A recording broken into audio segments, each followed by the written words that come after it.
Okay, I want to try so hard to get you to understand what the beast is in the book of Revelation and what Babylon is. You cannot have Babylon without the beast, and you can't have the beast without Babylon, because uh, the beast creates an atmosphere for Babylon to exist.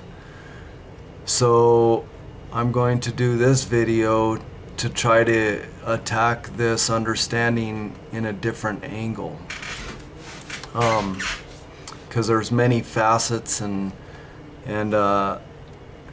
many things that I could say to try to describe what this is. When the Bible says, I saw a beast rise up out of the sea, basically what that means is that, of course, the sea are people. Revelations 13:1, and I saw a beast rise up out of the sea. So, I'm not going to pay attention right now to having the 7 heads and 10 horns. I'm just going to concentrate on what the sea is. The sea has been defined as many people, the people of the earth. So how does a beast rise up out of the sea? How does a beast rise up out of the people? Well, as generations go by, for example, in America, we started out with freedom, where we were kings, and Jesus said that God's people are not, don't have to pay tribute. That's Matthew 17:25 and 26, I believe. That the children of the king don't have to pay tribute, and that's how America was so blessed, is that we didn't have tax on our labors. We didn't have a federal income tax when our nation was founded. So that was the sea, and the beast rose up out of it. And how the beast rose up out of the sea is that as generations go from one generation to the other, as a country grows, then the beast starts to rise up out of the sea of people. The beast is simply a generation of people who are debtors. They don't trust God. That is the main point of the beast, is they don't trust God, so they borrow. That's a curse in Deuteronomy 28. If it comes to pass that you hear my voice and obey my commands, blessed you will be. You will lend to many nations and not borrow. And then the curse is Deuteronomy 28:43, which says, the stranger that is in your midst will rise high above you. He will lend to you, and you will not lend to him.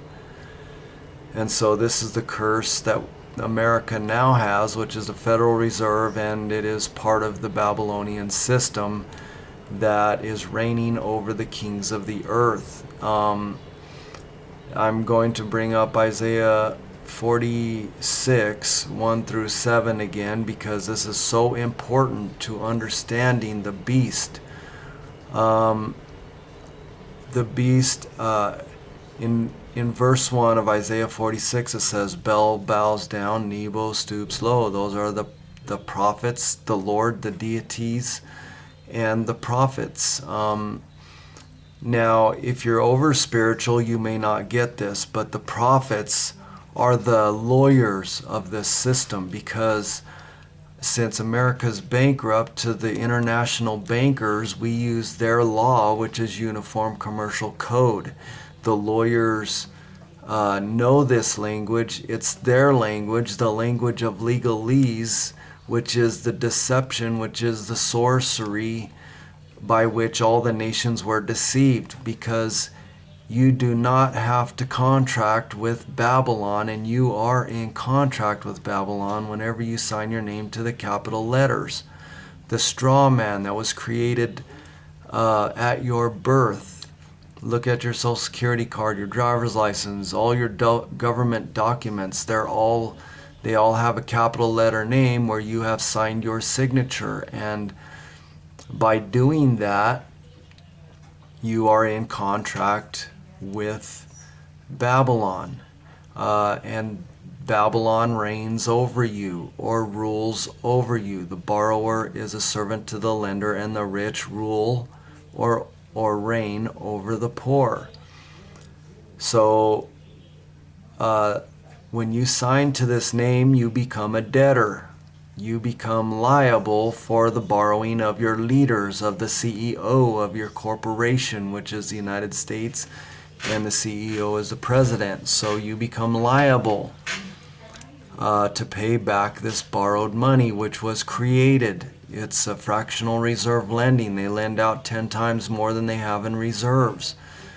All the local banks are all tied to the Federal Reserve and the Bank of England, all the central banks of the world, most central banks of the world.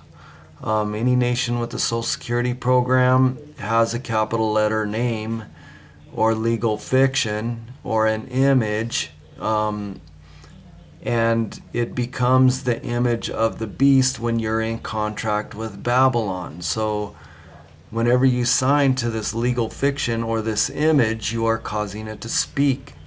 And you allow the banks to rule or reign over you. So,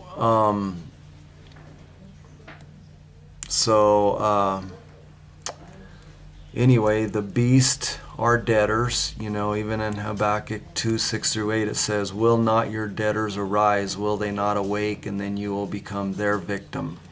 That's the, part of that was evidenced by the Occupy Wall Street, which is Jeremiah 51:14. The Lord has sworn by himself, saying, "Surely I will fill thee with swarms of men as with swarms of locusts, and they will raise up a shout against thee." So Babylon is going to be taken down. These banks and these corporations and the law of the system of commerce, Revelations 18:11 says, "And the merchants of the earth shall weep and mourn over her, for no man buyeth their merchandise anymore." So, that's the banks and corporations right there. And it says, the merchandise of gold, silver, precious stones, pearls, linen, fine, purple and silk and scarlet, and thine wood, and manner of vessels of ivory, and manner of vessels of precious wood, brass, marble, cinnamon, odors, ointments, frankincense, wine, oil, flour, wheat, beasts and sheep and horses, chariots, slaves, and souls of men. When you contract with this Babylon, you become a slave. This image that was created at your birth is what you contract with, and then you are liable. You enter into their jurisdiction, the jurisdiction of the United States corporation, the jurisdiction of commerce, where you are basically hiring them to take care of you. And this whole system is fire. It is creating depressions, it's creating homelessness, it's creating wars, it's creating all the trouble of all the earth. The Bible says in Revelations 18:24, "In her was found the blood of prophets," which is oppression. Read Ezekiel 22 and 23. And Jeremiah 51:34, "He has filled himself with my delicates. He has devoured me." So we're unable to make a living anymore because they control their gods, which is this fake money system, and they don't allow enough into the economy. So basically, the beast are in contract with Babylon through the image, which is the image of the beast, and you cause it to speak whenever you contract with Babylon.